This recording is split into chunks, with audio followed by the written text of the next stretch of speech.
कि हमारी जो विचारधारा है, ये विचारधारा जीव कल्याण मानव कल्याण की है और लोकतंत्र की जो वास्तव में लोकतंत्र का जो स्तंभ स्थापित होना चाहिए उस पर काम कर रही है। तो भारत आदिवासी पार्टी का जो परचम है पूरे देश में हम लहराने की कोशिश कर रहे हैं, उसके लिए हम लगातार लगे हुए हैं। प्रदेश की जो मांग है वो हमारे पुरखों की मांग है और उसके लिए मानगढ़ की जो घटनाक्रम हुआ वो उसी मांग को लेकर के हुआ था। राजकुमार रोध के आप करीबी माने जाते हैं, इस कारण से आपको जो है इस बार टिकट दी गई है। नहीं, ऐसा नहीं है। राजकुमार जी हमारा वहाँ की जो विचारधारा हम एक परिवार की तरह काम करते हैं। वहाँ पे आपने जो शपथ ली तो आपने कहा मैं ईश्वर की शपथ लेता हूँ। मेरे 2 प्रकार के वीडियो बने हुए थे, इसमें से एक ही वीडियो वायरल हुआ था।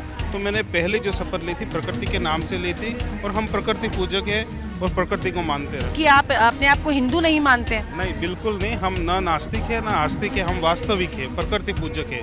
तो यहाँ पर भी बहुत जल्दी तेज गति से क्रांति आने वाली है। तो नरेश मीणा थप्पड़ कांड जो हुआ, क्या बाप पार्टी उसका समर्थन करती है?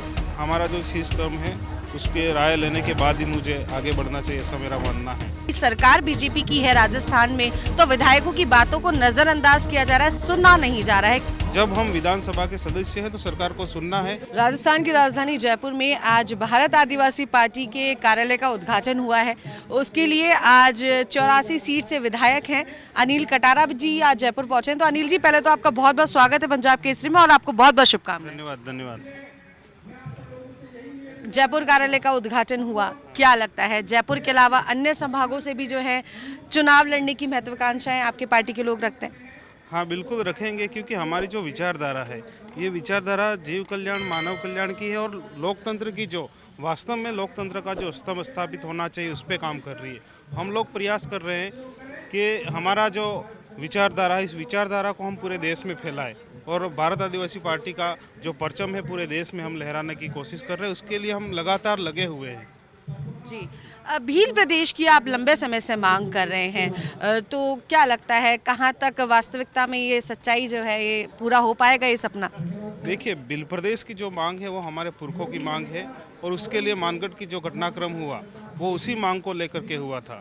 और आने वाले समय में हमारे जो 4 राज्यों की विधानसभा है, हम प्रयास कर रहे हैं कि उन चारों राज्यों की विधानसभाओं में हमारा प्रतिनिधित्व जाए और अपनी अपनी विधानसभाओं में जा कर के वहाँ पर भील प्रदेश की मांग रखे। तो ये जो मांग है लगातार चलती रहेगी जब तक हमें भील प्रदेश, हमारा जो भील प्रदेश से सेपरेट भील प्रदेश नहीं मिल जाता, तब तक हम इस मांग को निरंतर सब विधानसभाओं में रखते रहेंगे। जी, कटारा जी, एक सवाल मेरा आपसे ये है, आपने उपचुनाव लड़ा और 84 सीट से राजकुमार रोध 2 बार विधायक रहे और उनके जाने के बाद वो सीट खाली हुई। तो ऐसा कहा जा रहा है, लगातार इस तरीके की बातें सामने आ रही हैं कि राजकुमार रोध के आप करीबी माने जाते हैं, इस कारण से आपको जो है इस बार टिकट दी गई है। नहीं, ऐसा नहीं है। राजकुमार जी हमारा वहाँ की जो विचारधारा हम एक परिवार की तरह काम करते हैं। तकरीबन वहाँ के जितने भी लोग इस संगठन में मूवमेंट में काम कर रहे हैं वो सभी आपस में करीबी ही है समझो। और हमारी जो सिलेक्शन प्रणाली है 84 में 96 पंचायतें हमारी और 96 पंचायतों की सिलेक्शन प्रणाली के तहत वहाँ के जो लोग हैं वो हमारे वहाँ सिलेक्शन प्रणाली में मत देने के लिए आते हैं और अधिकतम हर पंचायत से 10 लोग आते हैं। उन 10 लोगों ने 2 बार मतदान किया था और उन मत में सबसे अधिक मत मुझे मिले थे। उस आधार पर 84 की जो जिम्मेदारी है मुझे सौंपी गई और उस जिम्मेदारी के साथ हमने चुनाव लड़ा और इस चुनाव को जीते। अब हमारा दायित्व बन गया है कि हम हमारी वहाँ की जो जनता है उसके प्रति उत्तरदायी रहे और रात दिन उनके लिए काम करें। अच्छा, आदिवासी हमेशा से कहते रहे हैं कि हम हिंदू नहीं हैं, लेकिन अगर आप विधानसभा पहुंचे, वहां पे आपने जो शपथ ली तो आपने कहा मैं ईश्वर की शपथ लेता हूं। नहीं, मैंने जो शपथ ली है पहले मैंने प्रकृति के नाम से ही ली थी। ये जो हॉल में शपथ नहीं हुई थी, स्पीकर का जो चैम्बर था वहाँ हुई थी। मेरे 2 प्रकार के वीडियो बने हुए थे, इसमें से एक ही वीडियो वायरल हुआ था। तो मैंने पहले जो शपथ ली थी प्रकृति के नाम से ली थी और हम प्रकृति पूजक है और प्रकृति को मानते रहेंगे। तो क्या मानते हैं, अभी भी आप अपने इस स्टेटमेंट पे अड़े हैं कि आप अपने आप को हिंदू नहीं मानते हैं? नहीं, बिल्कुल नहीं। हम न नास्तिक है न आस्तिक है, हम वास्तविक है, प्रकृति पूजक है। हाँ, प्रकृति को मानने वाले लोग हैं। लेकिन रिचुअल्स देखा जाए, जो रिचुअल्स हैं, हिंदू रीति रिवाज है, आदिवासी अधिकतर उसी को फॉलो करते हैं, तो फिर हिंदू अपने आप को कहने से बैर क्यों? नहीं, ऐसा कुछ नहीं। आप हमारा जो कल्चर है उसको करीबी से देखेंगे तो उसमें काफ़ी भिन्नता होगी।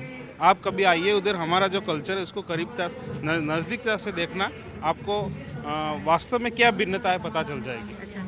राजस्थान की अगर मैं बात करूं या आदिवासी वर्ग की मैं बात करूं तो राजनीति में तो आदिवासी वर्ग जो है आगे आ चुका है, लेकिन कहीं ना कहीं सामाजिक कुरीतियां हैं वो अभी भी व्याप्त हैं। उसको किस तरीके से देखते हैं और क्या रणनीति है उसको खत्म करने के लिए? सामाजिक जो कुरीतियाँ है उस पर मैं ज़्यादा स्टेटमेंट नहीं देना चाहूँगा, क्योंकि कहीं न कहीं वो हमारे कल्चर से जुड़ी हुई है और उसको समझने में सरकार भी हमारे जो कल्चर है उसको समझ नहीं पा रही है। धीरे धीरे जैसे ही उसके नज़दीकता बनेगी सरकार की, तो हमारा जो कल्चर है उसको करीबता से अगर देखना चाहे तो समझ पाएंगे। हाँ। आने वाले 5 साल में बाप पार्टी अपने आप को कहाँ देखती है?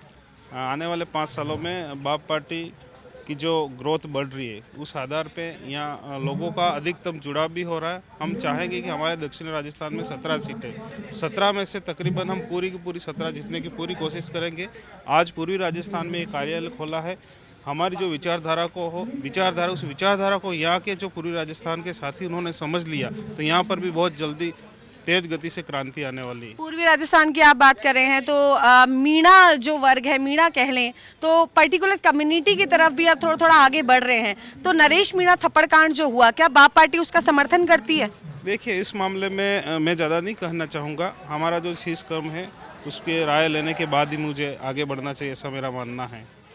अभी जनता के लिए क्या कुछ खास करने वाले हैं? विकास के मुद्दों की बात करी जाए तो विकास के लिए आपके क्या कुछ ठोस कदम होने वाले हैं? देखिए, विकास के मामलों को लेकर के हम लोग बहुत ही सजग हैं। हमारे वहाँ पे मैंने पहले भी कहा कि मैं शिक्षा पे सबसे ज़्यादा काम करने वाला हूँ, स्वास्थ्य पे भी काम करेंगे। इसके अलावा जो वहाँ की छोटी मोटी जितनी भी मांगे होंगी, हमारे क्षेत्र की तमाम उन मांगों को लेकर के विधानसभा के भूपटल पर मैं जब पहला सदन चलेगा तो रखूंगा और प्रयास करूंगा कि हमारे उस क्षेत्र की तमाम जो समस्या उन समस्याओं पर सरकार देखे और उन कामों को पूर्ण रूप से करे। एक अंतिम सवाल मेरा आपसे, विधायक आप हैं, लगातार इस तरीके की बातें सामने आ रही हैं कि सरकार बीजेपी की है राजस्थान में, तो विधायकों की बातों को नज़रअंदाज किया जा रहा है, सुना नहीं जा रहा है। किस तरीके से देखते हैं, क्या कुछ कहेंगे?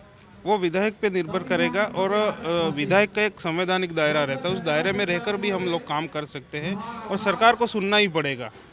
जब हम विधानसभा के सदस्य हैं तो सरकार को सुनना है और हमारा पूरा प्रयास रहेगा कि हम अधिकतम हमारी जो मांगे होंगी उन मांगों को पूरा करवाएंगे। चलिए, बहुत बहुत शुक्रिया। अनिल कटारा हमारे साथ जुड़े थे, 84 से विधायक हैं और अभी उपचुनावों में इन्होंने अपना झंडा गाड़ा है, जीत हासिल की है और अभी फिलहाल राजनीति में ये भी उतर चुके हैं। आने वाले 5 सालों को लेकर इन्होंने अपनी बात कही। तो फिलहाल आज भारत आदिवासी पार्टी के कार्यालय का उद्घाटन था। तो फिलहाल के लिए इतना ही। मैं Lisa Chandel, video journalist Deepak Sharma के साथ। नमस्कार।